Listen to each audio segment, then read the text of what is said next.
Salutations to the nations. What's good, Angel Knots? It's your boy, Young Sinai. Angel Knot. All right, so this video is Brazil's video game gray markets. It is by Cloth Map. All right, let's check it out. Yo, this is going to be cold. I already know. I'm going to skip past. Understand the country's parallel video game universe. Numerous political and economic conditions over the decades have resulted in a unique and often challenging environment for those who make and enjoy video games. To help unravel this complex web, we started in what is perhaps the best physical expression of Brazil's game industry, a so-called gray market in the middle of São Paulo. Andre Campos and the crew from Jogabilidade, a video game website based in São Paulo, led us through the hectic streets of Santa Efigenia Market, your one-stop shop for hacked cable TV boxes, bootleg copies of Corel Draw, and other electronic odds and ends. Not Corel Draw. I ain't used that program I don't know how long. I love that there's like cell phones and batteries over here, and then immediately croissants and coffee. It's got everything you need. Electronics cost a lot in Brazil, but if you're willing to forego things like warranties, you can find lower prices at a place like this. Yeah, lower here than if you buy at what would be a Best Buy or something similar, but still pretty high. The PlayStation 4 produced in Brazil costed 4,000 reais. Produced in Brazil? Wow. Produced in Brazil. You're not even importing it? Not even. That was 100% legal. Wow. And so 4,000 market retail. What about at a place like this? At a place like this, they would import it and sell. Like I said, they buy a lot of them, take them out of the cases of the boxes, so they can fit as much as possible in a container or a truck or something like that. Bring them over, and you would be able to buy them for 2,000 reais or 3,000. So that's why how about mine in early 2014. The Xbox One and then the PS4 are still here, but Nintendo got out like 2 years ago. They were saying the market wasn't good, and they simply abandoned Brazil pretty much. So will you find a Nintendo Switch at a gray market like this? Yes, you would find it like around 1,700 reais or something like that. So how y'all feel about that? Because, you know, Nintendo will have a problem with them pirating their games, but you removed yourself from their country because you said they're not profitable. It's a pretty expensive hobby to have here in Brazil. Yeah. Because of that, the PS2 is still pretty strong, the PS3 and the Xbox 360, especially the Xbox 360, because it was easier to pirate for it. So it was way leagues ahead of the PS3 in sales because of the pirated games. Wow, so the prevalence of piracy drove hardware sales. Absolutely, since the beginning, since the... Wow, y'all hear that? That's crazy. So a lot of the companies, you know, are scared of piracy, right? Because they feel like it's going to make them lose money. But according to this gentleman, he's saying that piracy actually increased sales. That's very interesting. The NES days, since the Atari even, we had a lot of... Well, in this market, you know, I don't know if that would be true here in the States. Like, a lot of people are playing this stuff on computers and all these other emulator devices. Clones of the Atari, a lot of clones of the NES. That's how video games became popular here in the first place, not by importing the real legal ones, but with the pirated clones and so on. Brazil's game hardware landscape is a patchwork quilt of clones and officially licensed hardware that, due to Brazilian law, had to be manufactured in Brazil. This resulted in official but totally different consoles than I was used to. Telling the difference between licensed and unlicensed hardware, however, is something I left to Andre. A Brazilian Odyssey manufactured by Philips with Brazilian games, Brazilian versions of the game. So this would be Pac-Man clone. It came here like Come Come, which means eat, eat. And for a long while in the pop culture, we referred to Pac-Man as Come. A Master System clone down there, which is probably a Dynavision turbo game around here. NES clone that run only on the smaller Japanese Famicom cartridge. If you needed to play an American cartridge, you need to buy an adapter. There was a lot of confusion back then. You would buy a magazine that said Nintendo games, but your console, it didn't say anything about Nintendo. So people were very confused and they started putting compatible with Nintendo. For more on People didn't even realize that they had a knockoff.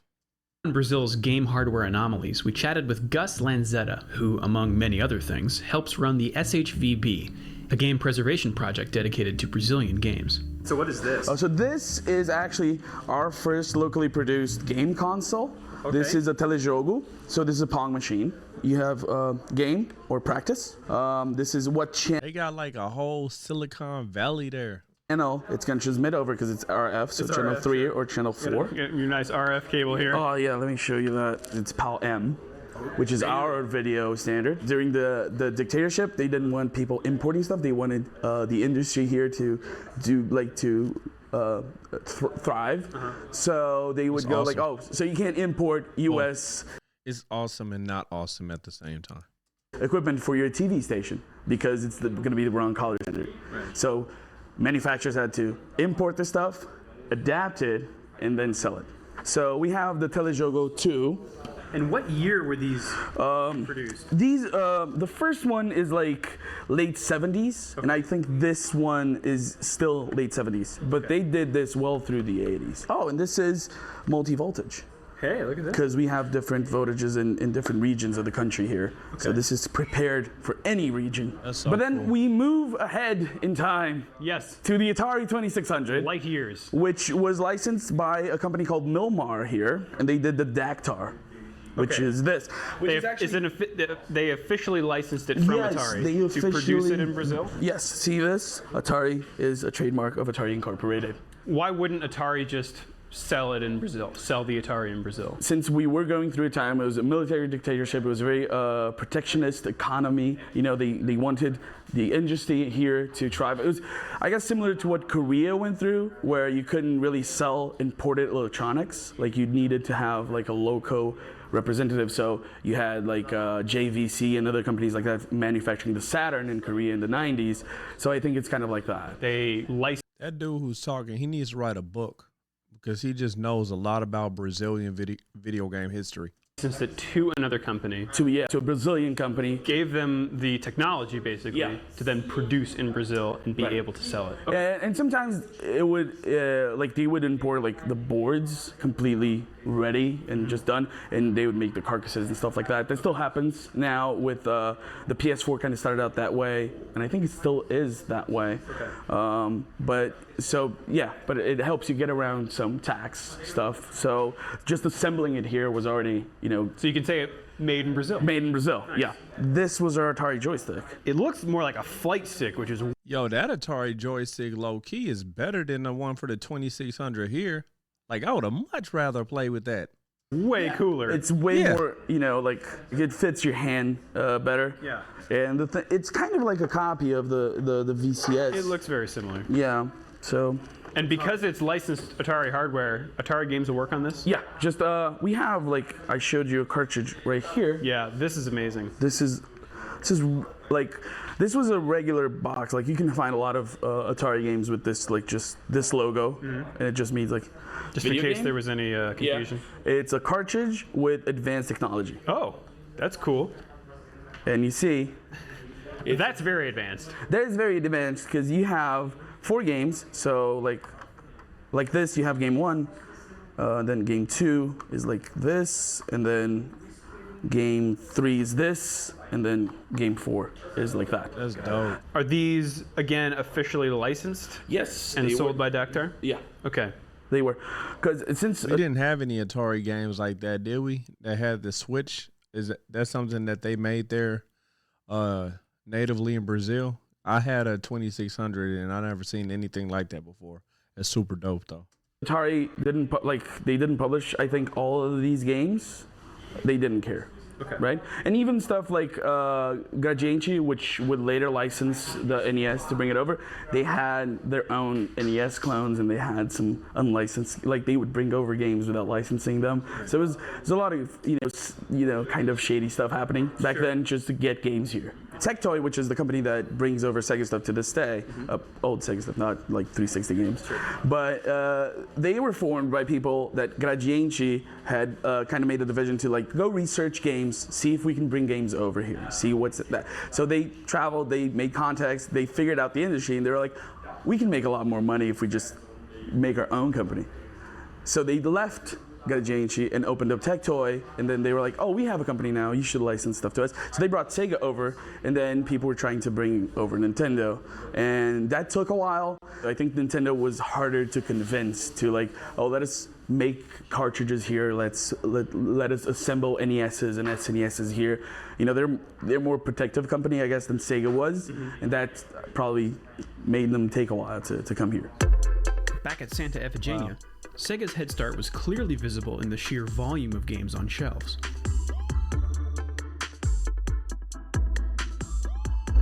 Another contributing factor was the effort Tectoy made to appeal to its Brazilian audience. As with this game, it stars a cartoon character popular in Brazil. Chapolin vs. Dracula. So it's based on a game called Ghost House. So it's a reskin of the Ghost House game. That's the reason why Chapolin is fighting Dracula. Okay, makes a lot of sense. Yes, they probably had a lot of sprites for monsters and. In the back, it's in red text. Text in Portuguese. This is a very, very rare thing in the past. Yes, a nice selling point to have. Some games were even down-converted for compatibility on the more prevalent older consoles. So you will probably guess that Mortal Kombat and Street Fighter were only for the SNES, Genesis. Here's a cartridge with both of them for the NES. Oh, that's hard. Which is pretty special. Produced and sold only. I want to see what that looked like Around here. So they are pretty rare items. Many other less official games flourished here. Pac-Man on the Atari 2600 was trash. That mug was trash. Now, Miss Pac-Man was good, but that game, trash. 2. It is a mod of Speedy Gonzales from Super Nintendo. Wow. And you save Mario. Terrible game, but really funny. But as Gus explained, gray areas were just part of business as usual. If you went to Santa Virginia, I can tell you a lot of stuff about that because when I was a teenager, I started out working for like the Chinese mafia-owned places that sell pirated games. And we used to do a lot of shady things. Like we knew when the cops were going to raid the place. Oh snap! Like they would tip us off. So it was usually on Mondays. Who would tip you off? Someone would tip off our. He trying to have him snitch. He ain't gonna tell you tipped him off. Our bosses would tell us through the grapevine. Yes, and so what would happen is that pirated discs are cheap, right? It was just DVD-Rs, but consoles are not. And so usually raids would happen on Monday. So Sunday night we would pack like backpacks full of PS2s. This was like in 2004, and pack them full and just go to cars in the parking garage and just hide them in the trunk. Because when you have a search and apprehension warrant for like a mall, it covers all stores. It doesn't cover cars in a parking garage. That dude blowing up the spot. If they gotta do that still, he blowing up the spot. What you doing, man? That's news you can use from Cloth Map. Yes. Well, you can't use it now because he just blew it up. But that's the kind of, shall we say, ingenuity to be expected with a population of die-hard video game fans. Like this guy, who runs... Hey, y'all see that NES with the 4 buttons? Let's run that back. To be expected with a population... Look at that. Okay, 4 buttons? I see you. That one got A, B, C, and D. ...of die-hard video game fans. Like this guy, who runs a store called Super Anos 80, and was very eager to show off his substantial collection.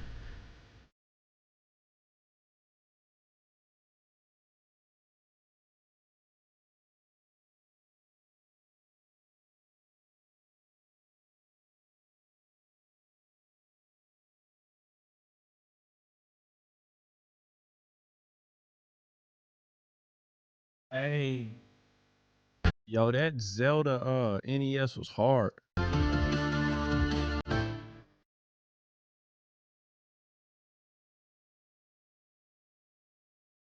You would plug this into an Atari and download games via the telephone. What? In the 80s. In the 80s. Did he just say download games via the telephone? That can't be what he just said. What? Plug this into an Atari and download games via the telephone. What? That is insane. What? I can't even wrap my mind around that. In the 80s. In the 80s. The store is a celebration of game nostalgia, right down to this room, which recreates the demo area of your average rental store.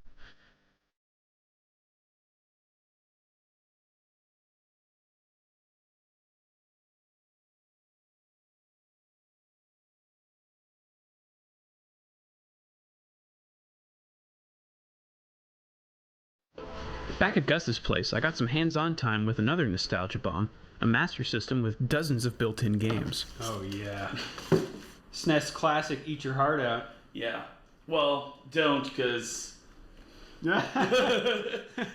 Maybe not. maybe not. Yeah. So, no cartridge slot, because it's got all the games you need. Yes, they started doing that with the Genesis eventually. This is like one of the first models that didn't have a cartridge port because Okay. it was just like an expensive piece, and most people weren't buying cartridges anyway. Okay. And so this is their next to last cartridge they ever produced. So this is our version of Who Wants to Be a Millionaire. Do you know what year? This was probably 2001. 2001, they made a Mega Drive cartridge. You're gonna like this. This has Need for Speed Pro Street Genesis version. This is way later. This is 09, I think.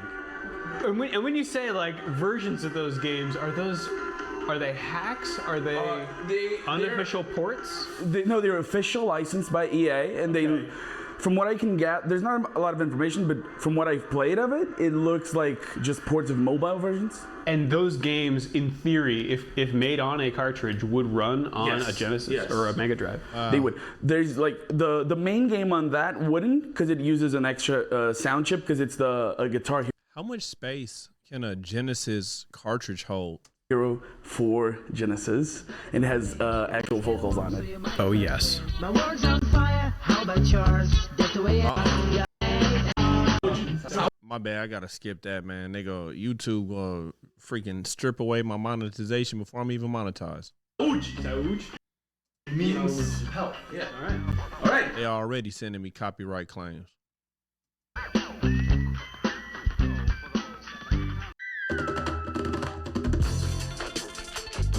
Brazil's game situation is complex, and we had barely scratched the surface. But you don't have to understand it all to enjoy wandering through a place like this. This is only the first of Cloth Map's Brazil features. Stay tuned over the coming weeks for a look at game fandom in Brazil, what it's like to make games here, and a journey into what some consider one of the most dangerous places in South America. If you liked this video, you can thank these folks who support Cloth Map on. Yo, so that video was hard. That video was sick. It's dope to see gaming in other parts of the world, man. And it's just so awesome how the technology can just bring all of us together. So yeah, that was really cool to watch. And it's dope how, they put together their own consoles. Like, by any means necessary, we're going to have video games, And I was mind blown about the downloading the games from the telephone back in the 80s. That was nuts. I never heard of anything like that. But that's it. That's all I got for y'all. And salutations to the nations. Peace. Angel Knot.